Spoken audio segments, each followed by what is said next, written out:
The View is live. Hacked, the biggest bombshells from Colin Powell's leaked emails. Does it expose bad blood between Hillary and Obama? Plus, Donald divorce drama.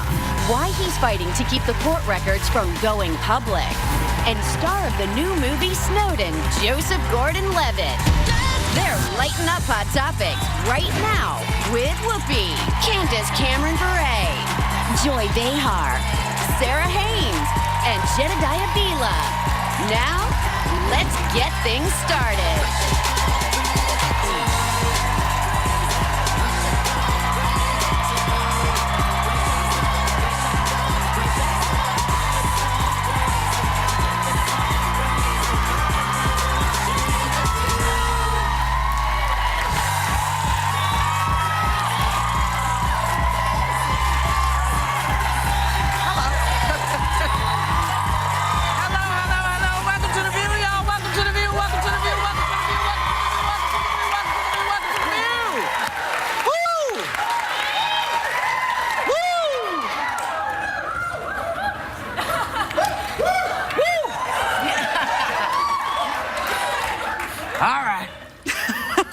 Now we can all lay back comfortably. So hackers have leaked 30,000 of Colin Powell's personal emails, and there are lots of things in them, but apparently one of the bombshells is from a Democratic mega donor claiming Hillary Clinton can't stand President Obama because she's still not over losing to him in 2008. Now, I don't know how she knows this, but this is something that she put in the email. But, you know, it kind of sounded like there might not be as much bad blood when he was out stomping for her yesterday. But would you hold on to, you know, would you? I mean, I'm not sure what it is we're talking about with these emails, because I just point out again, everyone seems to have gotten hacked everywhere, except for Hillary. So maybe she had the right idea to have 400,000 servers. But she didn't say this in the email that she rejected. No, what I'm saying is that, you know, we're talking about these leak email things that have gotten hacked, and I just keep laughing because it's like she's had all of the heat, but she hasn't had any hacks. And here we have all the folks who are supposed to be secure, and they get hacked up the butt. The email stories, you know what I mean? It's kind of crazy. The email stories make me nervous when you see all of these leaks, because we can read about, you know, President Obama doesn't like Hillary, or whatever this nonsense is. It sounds like gossip, but it could have potentially been national security information that leaked that would have been really, really dangerous. On Hillary's emails, my counter to that would be, you know, they destroyed a lot of those devices. You have 13 devices. They did not listen, babe, they didn't hack her. No, we have not seen any hacking. No, I'm not buying it. She didn't get hacked. NSA got hacked. Everybody and their mama's been hacked but her. But the FBI director came out and said, we're not sure, she may have been. His statement was, we don't know. That's like she could be pregnant, but I'm not sure. No. She might be. Let's hope. Look, I hope she didn't. I hope she didn't. I don't want that. I don't want her to have been hacked. Okay, I haven't seen any evidence of it yet, but I've seen evidence of everything else. Like, I'm afraid to look at my email now. I think somebody's awaiting my opening an email and say, hack. I think this is just like a headlines. If it were President Obama or Hillary Clinton and they said something, these emails would be more interesting. Yeah. This is like, he said who said this at the Hamptons party here that did the fundraising for her, and then it's like, okay. It's just hearsay that does not hold up in court. But it is hearsay. But do you get nervous writing your emails out? Do you put information knowing that it can get hacked? No, I always write everything, including my social media, as if my boss and my mom were reading it. Well, let's go with my dad. He's more conservative. My dad. But you know, I do. I write anything, but not my social security number, not my, never send my credit card number in an email. Those are the things. Do you gossip about people and say awful things? Me? That's why I directed the question at you. No, I don't. Actually, if I'm going to gossip and say awful things, I do it on the phone. That's right. Yeah. I mean, it's true. Yeah. Because that's unhackable. Well, because all you have to do is remember what happened at Sony Pictures. Yeah. You know, because this is now the way we gossip with each other. We go into emails. Don't put it in anybody can hack your stuff. That's why you don't want to put naked pictures of yourself Yes. Yeah. On the internet, because it's going to show up somewhere. Yeah. Somebody in Russia is going to hack your behind. It's also legal for I'm pretty sure it's legal for companies to read your company email. So my email account can be read by people in some secret room. Well, because you're here. I mean, you're ABC. I don't have an ABC email because I don't want people reading what I'm. When I write this, I'll call you and tell you what I'm. That's right. I'll come to your room and say whatever. But if I can't get to you through your just personal, I don't send you anything. Yeah. Because I just feel like it's with all the hacking. I mean, it seems like babies are born and then they hack you. It's true. How flattering if someone wanted to hack me. I'd be like, oh my gosh. You feel important. I spend so much time telling my kids about warning them whatever they post on social media or within emails, but it's a good reminder for all of us. It's not just teenagers and them going to college and being on their applications. It's for all of us. Like, and if you want to, really want to get freaked out, I guess, about privacy online, Joseph Gordon-Levitt is here to talk about Snowden later on, and we got some questions for him. It should be very interesting, I think. So Donald and Ivana, the ex-wife, right? Number one. She's the first. Yeah. Wait, what's Or the is she the daughter? second? No, that's Ivanka is the daughter. Ivanka is the daughter. Oh, Okay. it's like one letter off. It's That's right. confusing. Well, it's like having black people's names. You don't know if it's the mother or the sister or the cousin or the aunt. So this is his ex-wife, Right, Ivana. Ivana. They are fighting to keep their divorce records sealed, saying it's a private matter, but critics seem to think that the documents could reveal a lot about Trump's character. Too late. I mean, it's like... I don't think that them unsealing the divorce records is going to show me anything more about Donald Trump's character. I think I've made my own personal opinion and assessment of what that is. So But there is a swing voter out there still. You know, where they are neck and neck, but there are those swing voters who could be swayed by a bombshell in You mean there. everything that's come before wasn't enough? Maybe not. I don't know what the tipping point is for his supporters I'd to like to say, see it. God, he's really bad. I don't know what it is. I'd like to see it. Only because we talk You're about. just like I gossip. would. Oh. No, You're a gossip. You're half right. Here's the thing. No. Oh, kidding. Wow. Kidding. You know what? No. I want to see it, though, because we talk about Bill Clinton all the time, and we talk about character issues and the reason he was impeached. And some people think that's not important to them at all. It was personal, and some feel this is a reflection of who he is as a person. What's interesting is he's not running. Bill Clinton is not running. But it was an issue for him. It was an issue for him, and I think if you're running for president and there's something in those records that shows that I don't know, maybe there was an assault, or maybe there was a threat, or maybe there was something in there. I don't know what's in there. There may be nothing in there, but I want to see it. Don't you remember when Ivana, the ex-wife, said that he actually raped her when they were married? This is what I'm then talking about. Then she reneged and said she didn't mean it. But that information. So maybe stuff like that's her in privacy there. because he's not the only one. This compromises her privacy. And they have a child. She said she doesn't want the records released. I mean, haven't his wives suffered enough being married to the guy?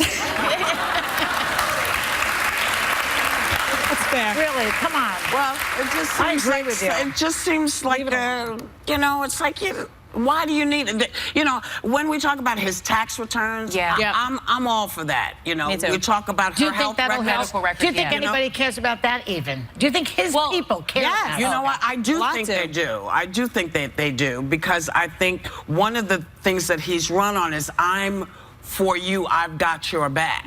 Now, either you actually have people's backs and you're willing to say, listen, I'm so angry, this is why I didn't pay these taxes. Come out and say why you didn't do it, because you know you're using the loopholes. We know this. But Whoopi, remember, the Trump University information has come out that he basically scammed these people, and that didn't help. That didn't hurt him either. Listen, all I'm saying is people want to know, are you the gazillionaire you say you are? Are you a paper gazillionaire, or are you a gazillionaire? Well, and I also think the more her with Hillary Clinton with her medical records and Trump with his tax returns, the more they say no and hold back, the more I want to see what they're you're hiding, going to get her medical records. I don't think she has any issue with it. She just is kind of shocked that not y'all, but that people are like, oh my God, she's sick. It's like, okay, here's my stuff. again, she didn't cheat on her taxes. Yeah. We could find. I mean, just to say, Trump did deny all allegations on the Trump University case. Yeah, I personally but it's believe. not there. I do think, though, it has hurt him, some of these stories. Really? And how about the Gold I know Star a lot parents? of That independent. didn't hurt him. No, No, but that it did did. hurt him. But it That did hurt did. him. He's still neck and neck with her. It's not going to but- change the whole thing in one night, but it did change. It did change the dynamic. There's Yeah. a lot of people who were on the fence, who didn't know where to go, who now are saying, you know what, I liked him, I liked some of his ideas, but now I can't support him. Or Those I people have, do or exist. I have a child. I have a child who's fighting. Exactly. For you, you know, you're going to be the president. You're going to have to talk to these Gold Star parents because your children didn't go. Right. You know, you didn't go, so you're going to have to talk to parents who have lost children. I think it has hurt him. Yeah, I think I it's. agree. I think it's hurt him a That lot one in got ways that we don't. That we're not aware. Bottom line, all right. Go ahead, baby. I was going to say, bottom line is that people are voting for him because, as we were talking about, people want a Republican with Republican positions about abortion and about all sorts of things that are socially When you can figure out what his actual position is, then you'll know. Oh, I can speak to that after. Yeah. Okay, we'll be right back. Okay.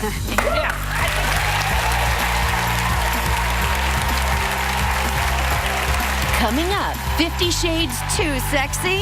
The new trailer trending right now. Does it reveal way too much? Welcome back. I know you're all a quiver to know that the new trailer for the sequel, 50 Shades Darker, I'm not in it, is trending huge right now. That's right. In the sequel. And some people online are saying it's trying a little hard to be over the top. And I guess the question is, do people feel there's too much sex in movies and TV these days? You know, I don't want to pay $14 to see people have hotter sex than I'm having, okay? Too bad about that. No, that's enough already. In my day, the waves crashed, the train went into the tunnel. You know what it was. Now we have to see every detail, the facial expression. It's tedious. Candace and I on a 7-second delay. I We know. just got it. It's like, Wind, train. Yeah. Oh, okay. I like a passionate kiss. Old movies will show. You never see, and you know, you saw Burt Lancaster rolling in the water. Yeah. You know, but you didn't see. You Everything. Didn't see. That was a you didn't see Hitchcock everything. movie I was referring to. Yeah. What's it called? With Ava Marie Saint and Cary Grant. Come on, what's the love name Cary of it? North by Northwest. North by Northwest. The train goes into the tunnel. Yeah. Well, I like a really passionate kiss. Like, I don't need to see all the sex. I want, like, the Notebook. Like, I'm not over you. I'm still not over you. And then, like, rain and wet hair and, like, mascara everywhere. That's Like, that's good. all I The need. kiss really says it all. It and says then we can just everything. imagine what happens. I'm with you. I don't need I don't to. even like the need to- you know, because people won't just no. Let me tell you why. Because I don't want to hear. me too. There was rain in this scene. There was Listen, no... rain doesn't work for me. Okay. I remember I did a kiss in one of my Hallmark movies. There's always a kiss at the very end. Yeah. And I could hear everyone off camera, and they're always just these little, you know, soft kisses. And everyone was like, oh. And then we stopped and went, what? And they go, oh, you could see the spit. Like, Yes. It gets a little gross. It's hard for actors to do. When I was in acting class, I had to do a kissing scene with a gay guy. And I said to him, are you okay with this? And he said, no, I'll make the appropriate substitution. Meaning, I said, well, so what is... He's thinking of me as, like, you know, Brad Pitt, I guess, you know? Well, and then we did the scene. I learned something that day. Well, listen, thank God you didn't have to do To it make naked. a substitution. Yeah. Because you have to people think of do something these, else. were like this. do these kisses and have to do these scenes, and you know, you have 75 people who are watching. So there's not a lot of heat in a lot of this. It's a lot of acting because, you know, it's hard to get all worked up with 50 people about to say, well, you know, she's not doing that. You know? I am aware that that's true now. I know too much, so I can't. I know they're acting. They're just acting. Yeah. I don't get, though, people watching that say, you know, sometimes couples watch this stuff, oh, it makes me so hot. I'm like, turn off the TV and do it yourself. Like, make it hotter, you know? Like, Well, that starts them off. It's like start the motor. yeah, but the whole scene and enjoying it. Well, but, you know, it goes with the 45-minute foreplay that you like. But what about when Energizer That's Bunny. what I don't get. When they're really naked. When you watch HBO, Showtime, all these, they're naked. They are. So I'm like, how is that simulated? How are they faking that?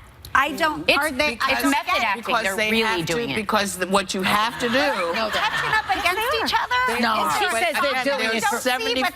But there are 7,000 people in the room. 7,000 people in the room, and it's just like, you know, I can't. That part when again. people are watching me like this, there's nothing I can do.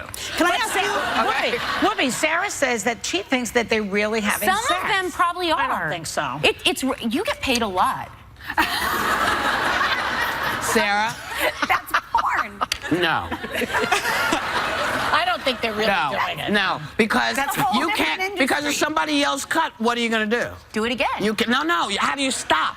See, people don't like this. You know. I wasn't thinking of the mechanics. Well, you're thinking chug, chug, chug, chug, chug, chug, chug, and you're not. And you hear somebody say "cut," you say no, chug, chug, chug, chug. I was thinking You know. Yeah, you can. No, you can't. You can stop. No. Aren't Men, there pills for that? it is much more difficult for men to stop that train when the train is going Back to to the tunnel. trains and the waves? We'll be right back. I don't agree with Chug, chug. I don't. When men are in the midst of...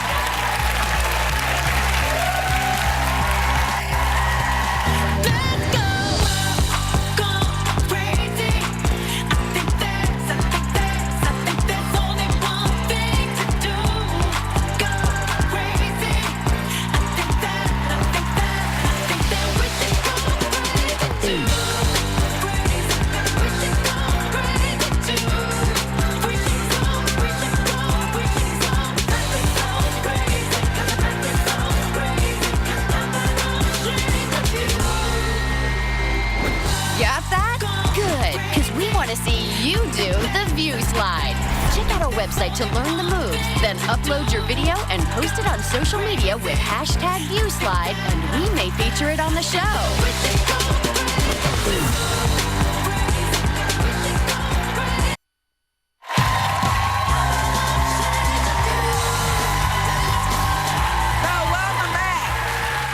Former Glee star Naya Rivera opens up about her private life in her new memoir, and she says that her relationship to actor Taj Mowry ended when he said he wanted to date someone who was more on his financial level. Oh. Well, that's what she said in the book, you know. I wasn't there when he said it, so I don't know. But would this be an issue for you guys? That's never been an issue for me. I really like blue-collar guys. Give me like a mechanic, a construction worker, a painter. Oh, they're all excited. I like Mr. Fix-It. Yeah. You know, I like a hard worker, but You like a hard worker? I like a hard worker. You know, you got to put in those 45 minutes. Now, a hard worker, but you know, but if you don't have money, is not really an issue. I could see how for some people it might come up. Say you want to take a vacation and you want to kind of pay, but your partner can't afford this or that. But for me, it's always like I fall in love with the person, and if you care about what you do and you're a good person and you're a hard worker, that's all you need to be for me. I don't care if you have $500 in the bank or $5 million. I think if you're with someone that doesn't work and not by choice. Yeah. Can't find anything and sits there and doesn't take care of themselves, that's an issue. But beyond that, I want a doer. Someone that someone that gets their hands dirty. Those old cologne ads where they're like in a white shirt and they look like they just did something. They're like dirty and like kind of like your old man, like your old man. Dad. Yeah. Like I want someone that knows how to fix things, and if he doesn't, he'll figure it out and dive in there.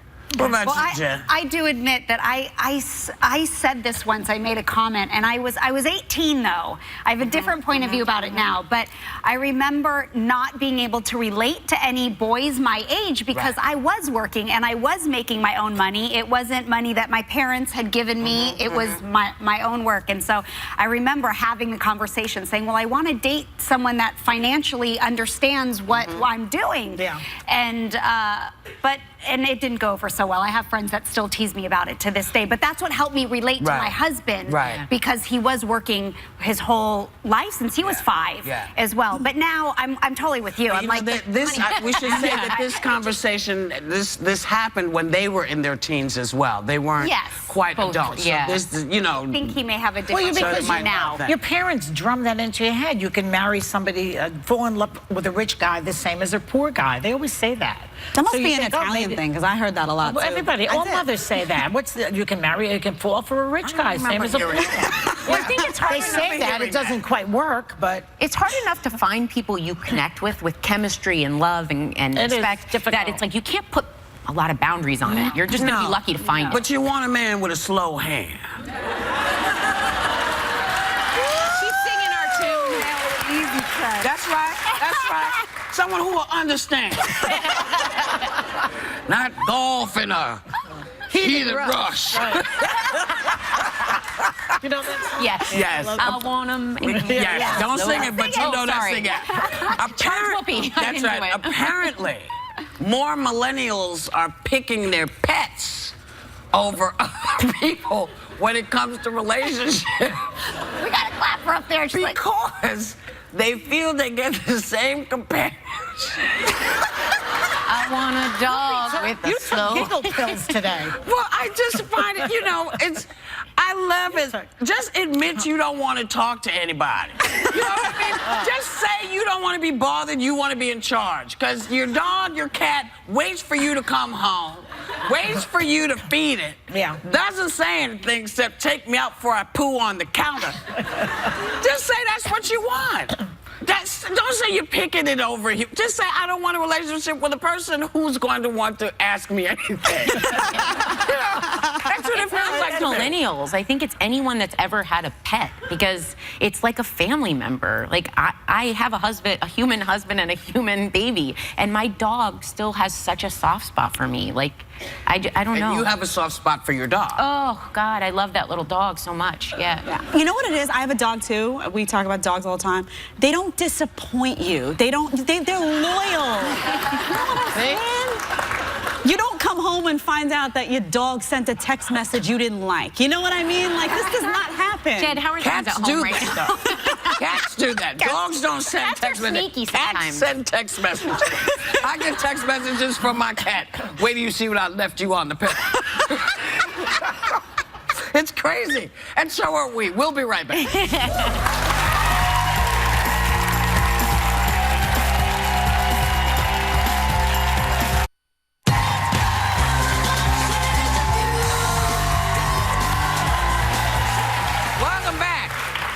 Do people really need small talk to be happy?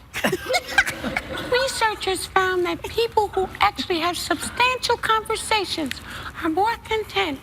That idle chit-chat can help you bond with people. I'm doing small talk now.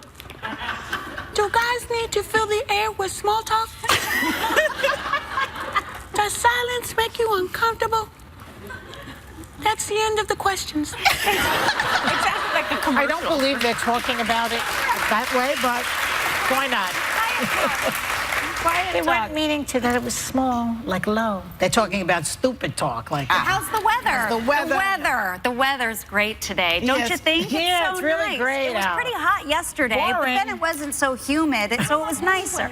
I like this better. I enjoy talking to you. I hate small talk so much that like if I'm at a party and you're with somebody that you don't know, I'll say inappropriate things like, "Are those real?" or I do. I'll say something like that, or "Are you wearing a toupee?" or "Is your mother still alive?" Stuff like that, and it comes out of me, out of my anxiety, to have any kind of a conversation that has substance to it. I don't care what it is. I'm So really... beware of me at a party. You've said some of those things to me and we're not even at a party. I'm socially very shy. It's like known if we're at a party. I hide somewhere. You find me in the closet. I watched you. Yeah, you watched me hide. I hide. But I feel nervous sometimes when there's these long gaps of silence and it's people I'm being introduced to. So I say the dumbest things. Maybe not, how's your toupee or are those real? But I say stuff like what Candace is saying. Oh, those are really pretty shoes. And I hear it coming out of my mouth and I'm like, wow, I sound so dumb. But I'm so uncomfortable because I'm shy. I feel like shy people sometimes struggle in those awkward moments. And I know you're shy, you're on TV. This is different. This is a job. But in real life, I'm really painfully shy and I struggle. But complimenting someone is okay. That's nice. Yeah, but you're just saying it because you're looking down and you're like, shoes, those are nice shoes, I love that your accent just came out. I get Italian when I'm scared. Somebody can introduce me to somebody. I say, hello, how you doing? They say, fine, and that's it. If I have nothing else to say, I don't mind standing and not talking. How do you get away from someone, though, at a cocktail party? How do you get rid of them? Food, always. Like, let's say someone's really boring the bejesus out of you. Can I tell you what I do? What's your trick? Ooh. I'll be right back. Yes, I absolutely do. Every time. Now I'm going to have to change it up because people will know. She goes for option 2. Because there is no people are not comfortable with saying, listen, I don't really have anything to say, so I'm going to walk away. So I feel like people are okay, because they're not going to say it. They're okay with you saying, you know what, excuse me, I'll be right back. You know, and then never come back. And then you don't, or you're circulating, or somebody stops you and starts to talk. I mean, you know, you have to get your comfort zone. Yeah. And if you're not comfortable and you've made your rounds, then you know me. I'm a hit and run. I come in, I look at everybody, I smile, and I'm out. Because it's not. I don't want to. I don't want to engage like that. I think that what I'm going to say from now on is, excuse me, I'd like to work the room, because that is the truth. All right, why not? Why not? Yeah. That's good. No. Sorry, but I need to work the room. I'm going to work the room, because if you say I'd like to, they say, well, let me introduce you. No, I don't want you to do that. Or indeed, I need to work the room. I need to work the room. Career-wise, I'm a networker or something like that. And that's what we have to do right now. We need to go. But we'll be right back. I always say, you know what?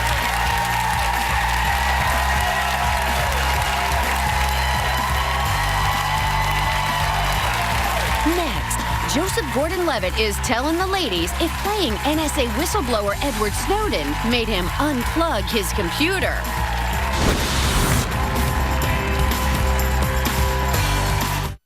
So summer's almost over.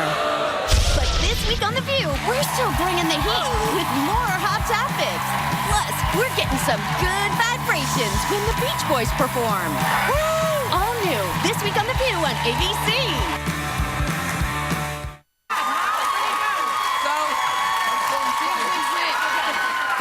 You want to hear about this movie. You want to hear about this movie. So relax, y'all. He's not going anywhere for a while. Go ahead, George. It happens to be a terrific film by Oliver Stone. I saw it, and it's a very, very controversial film, even as we speak. Because tell them why it's a controversial film. Well, sure. So this is a guy who worked for the NSA, as well as he used to work for the CIA. And there were secret programs going on where the government was collecting private information on people. And he took classified documents and he gave them to journalists. And journalists revealed these programs to the American people. And up until that point, you know, the NSA had lied to the American people about whether or not these programs existed. And there wasn't any evidence to prove that they were lying until Snowden provided that evidence. So on the one hand, you want that kind of exposure. On the other hand, these are secrets that the government would not like you to know. That's right. For security reasons, But it's possibly. not a surprise, because remember, the FBI was covering Dr. Martin Luther King, and all kinds of, Abby Hoffman, all kinds of people were being looked at by But you know, we didn't know that the FBI was spying on Martin Luther King until a whistleblower blew the whistle on the FBI. But sometimes there are government secrets that have to do with security, and that's why he's controversial. Yeah, so and that's true. And here's the thing: he showed that certain, you know, high-ranking, powerful people were lying. Those people, well, yeah, right. Should it be shocking that people in Washington, D.C. are lying? Maybe not. I don't know. But here's the, you know, they want to try to discredit him. So they say that his leaks, you know, threatens national security, put people in harm. Here's the thing. They can't name any specific examples of that. Oh, they can't. And I didn't know that first. Like, when Oliver Stone first offered me this job, I was like, Edward Snowden. Okay, wait, I've heard that name. But wait, which one was he? What exactly did he do? You know, you hear so much news, you don't, you know, really look into the details. Once I read more and more about it, I was like, okay, they said that he harmed national security. How? And I looked and looked and looked and looked and looked. There aren't any actual examples of it. The only thing that I think that they would point to is saying by alerting everyone, we've alerted folks to the folks we're trying to catch up with. That would be their argument. But you know, it's kind of an extraordinary thing. Oliver is known for making all kinds of amazing movies, whether you like them or not, whether you believe them 100% or not. What made you want to do this one? I mean, first of all, yes, like you said, he's so good at what he does. Yeah. He makes such great movies. But here's the thing, I also think that Oliver Stone's very much a patriot. And look, I'm born and raised in the USA. I'm very proud and grateful to be born here because we have the right to have these conversations, to ask those questions. That's a privilege. You know, a lot of people live in places in the world, you couldn't have these conversations. We couldn't be on TV saying, did the government do the right thing? You're not allowed. You know, so it's a privilege that we have here in this country, and we have to hold on to it. We have to stand up to We're in the middle of that with this Kaepernick. Was that his name? Yeah, Kaepernick? exactly. That whole thing with the flag. It's the same thing. Joseph, I want to ask you a question about the figure of Snowden himself. He's so fascinating to so many people. He's been in Russia, exiled for 3 years, and you actually went to Moscow and you got to sit and talk to him. What did you learn about him through that? The type of person he is? Any details you could tell us? Sure. Well, the funny thing is he's always trying to take the attention off of his personal life and personality and put the attention on the issues that he's trying to bring up of what the government's doing or how this technology works. And I think that's admirable that he's trying to put the attention on the issues. But I'm an actor, you know, I'm going to play him in a movie, so I'm obviously focused on him personally, his personality, what's he like how does he stand, how does he sit, how does he walk and talk? And, you know, those little nuances are really valuable to me when I'm going to craft a performance. Yeah, this is a guy, though, that's viewed by some people either as a traitor or some people as a hero. He's so polarizing. Did you worry about playing him and the pushback you were going to get from the audience, or how does it feel to play that guy? It's unique. I've never done anything like this before where half the country, before they've even seen anything, is sort of against it.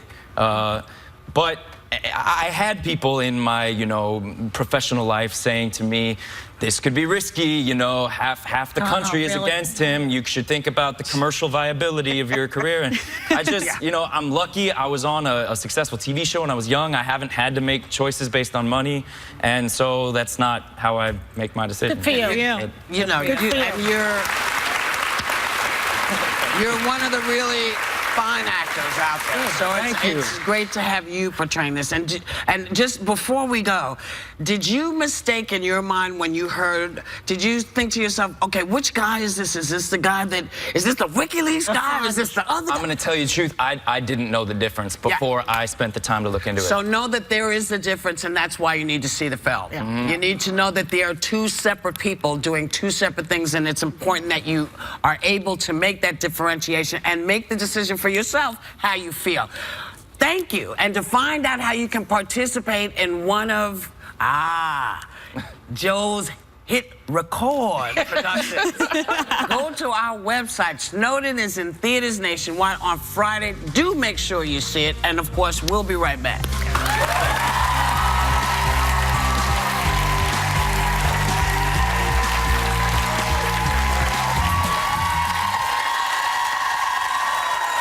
It's day 7 of our 20-day vacay giveaway. Thanks to our sponsor, Wyndham Rewards. Candace is going to pick a winner from this bowl, which has numbered tickets that represent today's audience. Okay, choose a winner. Woo!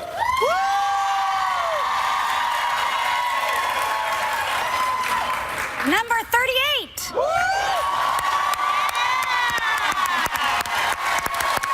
Congratulations. You won a trip to the Wyndham Grand Rio Mar Beach Resort and Spa in Puerto Rico. That's nice. We're giving away 2 more trips tomorrow. Tune in to see which audience member gets one, and viewers at home need to visit our website by midnight Eastern tonight to see how to enter for a chance to win tomorrow's vacay. Hey, before we go, we want to make sure that we do a shout out to our friend Julie. Come here. This is Julie's daughter. Julie is under the weather and been ill, so we would say, get better, baby. We miss you. We miss you, Julie. Have a great day and take a little time to enjoy the view. Yay!